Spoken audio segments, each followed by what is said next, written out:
लेखक रामवृक्ष बेनीपुरी। जन्म सन 1902, मृत्यु सन 1968। रामवृक्ष बेनीपुरी का जन्म बिहार के मुजफ्फरपुर जिले के बेनीपुर गांव में हुआ था। सन 1920 में मैट्रिकुलेशन परीक्षा पास करने से पहले ही पढ़ना लिखना छोड़कर ये गांधी जी के असहयोग आंदोलन में कूद पड़े व कई बार जेल गए। बाद में उन्होंने हिंदी साहित्य सम्मेलन प्रयाग की विशारद शिक्षा पास की। उन्होंने नाटक, उपन्यास, कहानी, ललित निबंध, रेखाचित्र, संस्मरण आदि अनेक गद्य विधाओं में रचनाएं की। माटी की मूर्तें और लाल तारे उनके रेखाचित्रों के संग्रह है। गेहूं और गुलाब, चित्ता के फूल, पतितों के देश में आदि उनकी महत्वपूर्ण रचनाएं हैं। प्रस्तुत पाठ बापू की कुटिया में लेखक को गांधी जी के जीवन काल में उनसे न मिल पाने का रंज है। लेखक बापू से इतने प्रभावित थे कि उनके न रहने पर बापू की वस्तुओं के साहचर्य से वे उन्हें अपने आसपास महसूस करते हैं। बापू, यहाँ तुम्हारी इस कुटिया में तुम्हारे पायताने बैठकर ये कुछ पंक्तियां लिख रहा हूँ। जब तक तुम यहाँ थे मैं नहीं आया।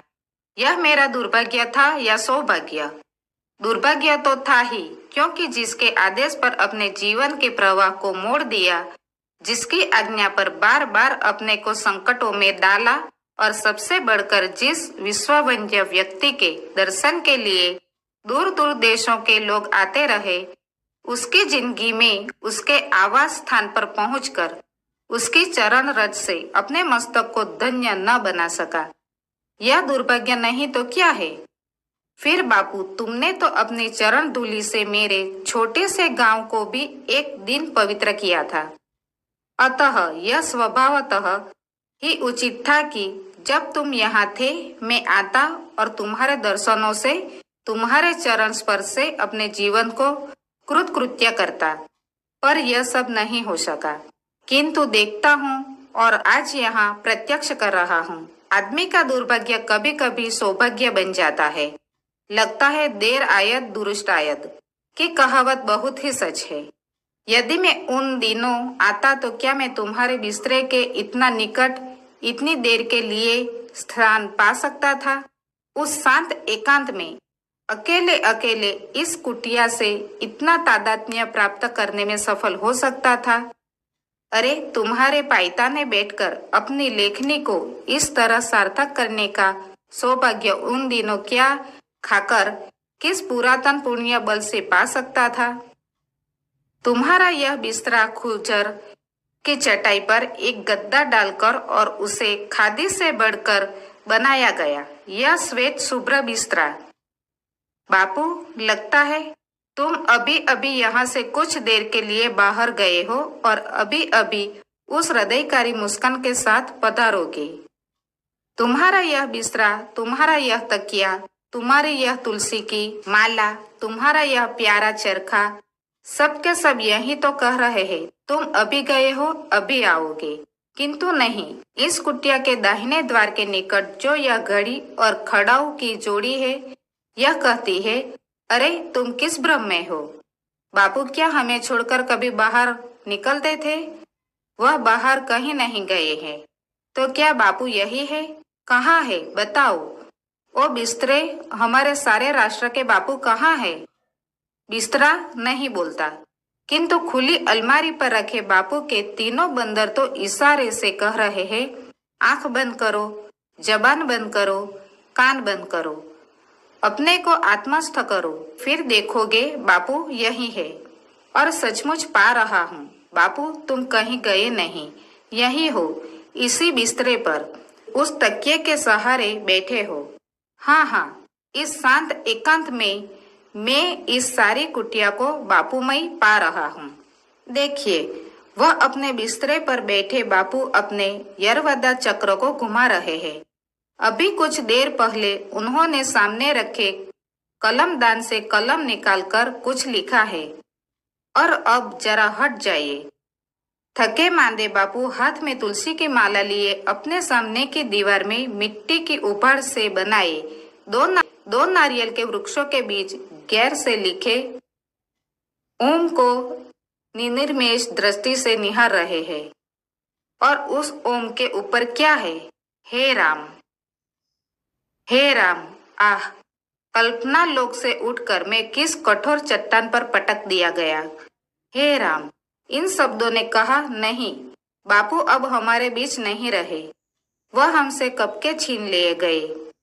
उस दिन जब गोलियों के 3 भयानक धड़ाकों के बीच दुनिया ने अंतिम बार उनके मुख से हे राम सुना था। जन्म जन्म मुनि जतन कराही, अंत राम कही आवत नाही। उस दिन संसार ने पाया था ऋषियों की परंपरा टूटी नहीं है, बल्कि उसमें नई ज्योति की एक नई कड़ी जुड़ गई है। काश यह ज्ञान उस अज्ञानी को हो पाता जिसने हिंदुत्व के नाम पर इतना बड़ा अनर्थ किया।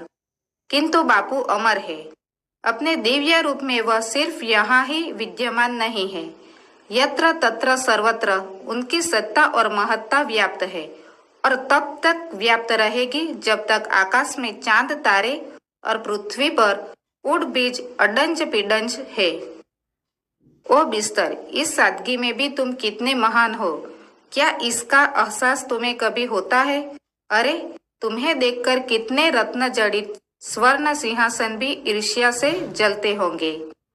क्या कभी उन पर एक क्षण को भी उतना बड़ा आदमी बैठा होगा जितने बड़े आदमी को कितने ही दिनों, महीनों, वर्षों तक तुम्हें अपने ऊपर आसीन करने का गौरव प्राप्त हो सका, जिसके सिरहाने दीवार से सटी काठ की तख्ती, जिसकी कठोरता को कम करने के लिए उतना ही बड़ा तकिया।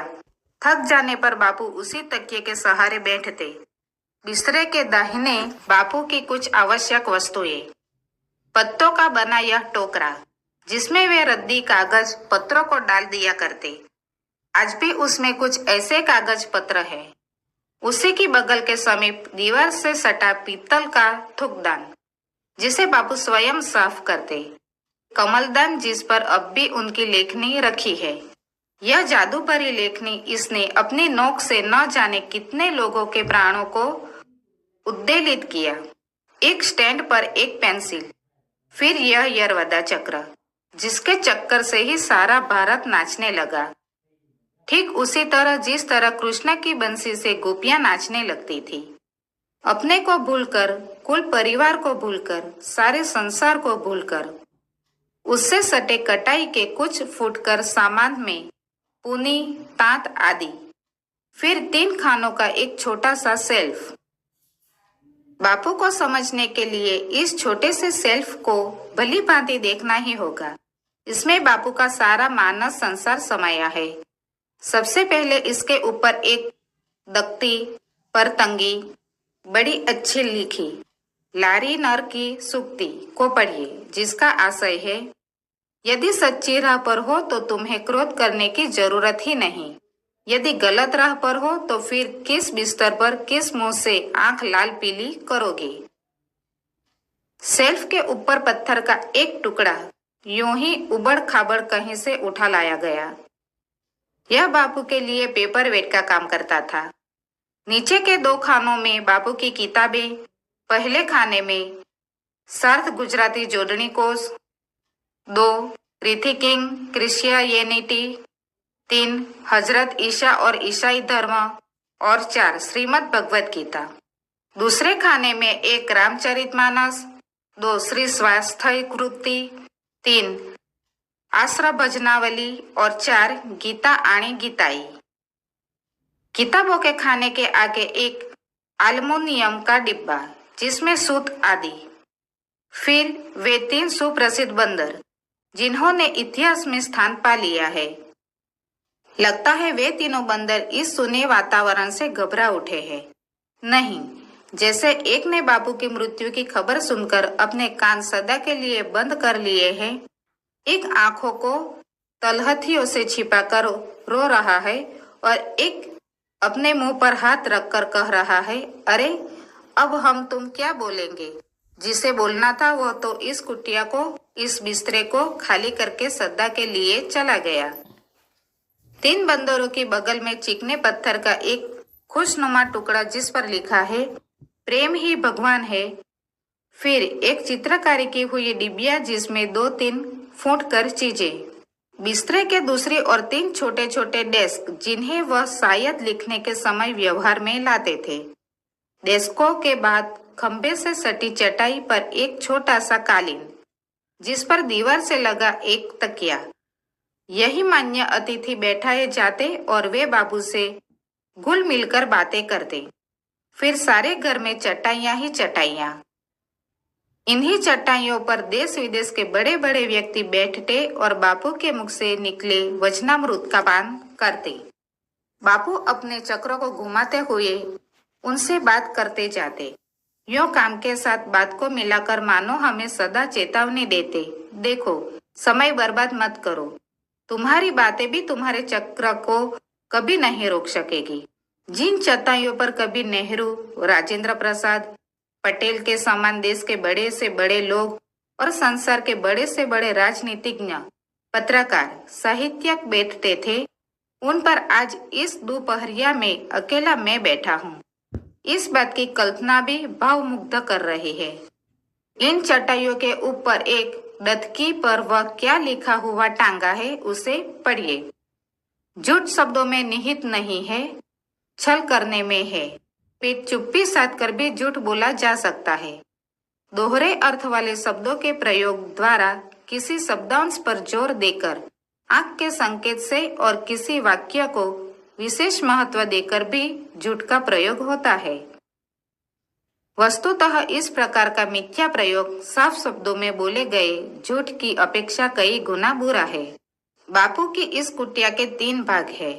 एक भाग यह है जहां मैं बैठा हूँ, यहीं कभी बापू रहते थे।